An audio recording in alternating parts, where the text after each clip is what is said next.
Live from Fargo and serving you on TV, online, and on the go. This is Valley News Live at 10.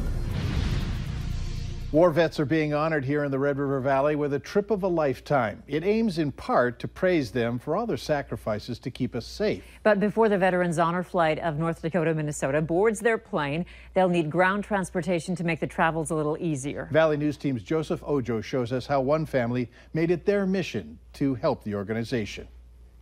It's overwhelming with the veterans, the emotions of the outpour of seeing the things for the first time and remembering people that they lost in the war. For many veterans, a trip to visit the memorials in Washington, D.C. can add closure and happiness to one's life. And for Don Vadney's grandpa Gene, who served in the Korean War, just knowing that his name was added to the honor flight list was very humbling and exciting. He was pretty honored, taken back, not something he expected by any means. A few weeks after getting the news that Grandpa Gene's name was added to the list, tragedy struck the Vadney family. Grandpa Gene, who was so passionate about a trip to see the memorial, suddenly passed away.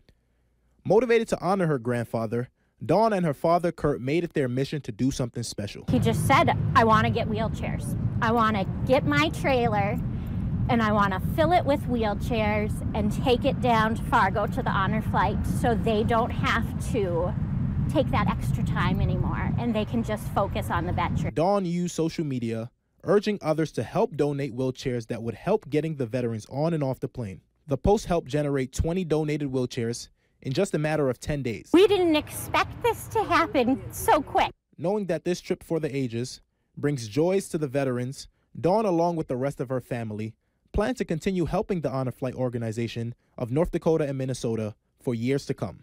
Any chance we get to, if they're doing something, we want to be there and we want to help. In Moorhead, Joseph Ojo, Valley News Live. The next honor flight leaves early on Sunday. 85 veterans will fly to Washington, D.C. I'm honored to be tagging along with the veterans. Look for coverage Sunday, Monday, and Tuesday nights at 9 on Fargo CW and right here on Valley News Live at 10. Soaring temps today, but not for long. We're slowly headed back to more moderate territory. Hutch, how does the weather look overnight and tomorrow morning? Well, most of us will see quiet conditions, just like it was for the majority of the day. And while we saw temperatures near 90 here in Fargo today, up near the Canadian border, we saw a lot more 70s. Still very clear, very quiet as we head to bed tonight. We've had a cool front slowly work its way southward. That's why we have more of a northerly wind right now. But it comes back at us tomorrow with south winds returning.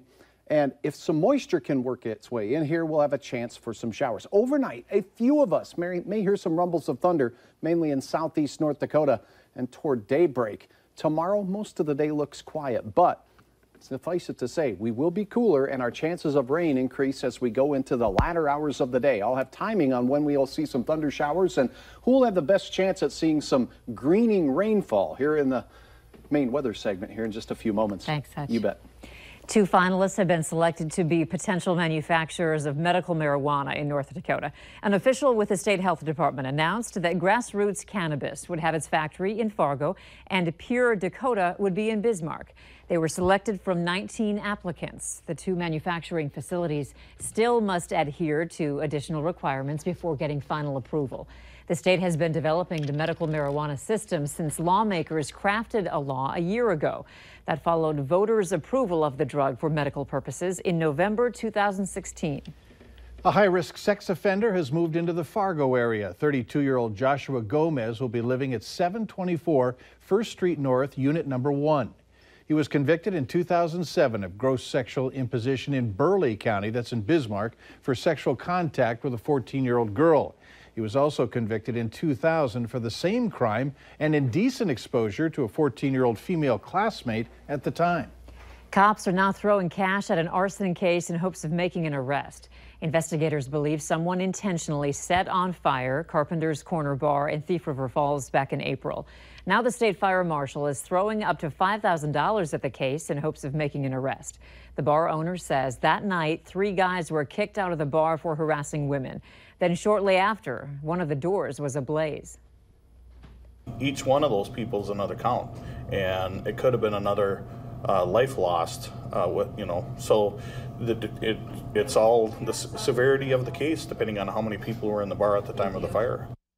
Officers say more than 20 people were in the bar at the time. If you have any information that might help investigators track down the person who started the fire, call your local law enforcement.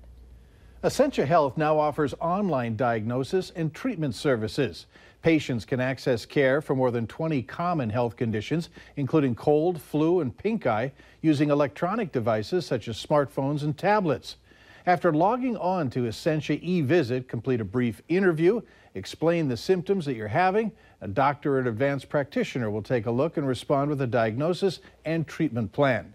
Essentia eVisit is available to anyone in North Dakota, Minnesota 24/7 for $30. A fun event for children with special needs as Sanford hosted its first ever Marathon for the Kids. The children attending the event are part of Sanford Children's Medical Home program. It helps families coordinate multiple health appointments for kids with special needs. Allison Burgraff's 3-year-old son, Wyatt, had spina bifida before he was even born. She says Wyatt was itching all day to get out there for the race and have some fun. We've been talking about it for a couple weeks, and they have not been able to stop talking about it. We had a tough time with nap today because Wyatt wanted to come to the marathon. It's fun to watch them all smiling and having a good time, and the parents and children able to network with each other as well. The kids also enjoyed crafts, dance parties, and stations for blowing bubbles. Those who attended tell us it was nice everyone was allowed to participate, making it an inclusive event for the entire family.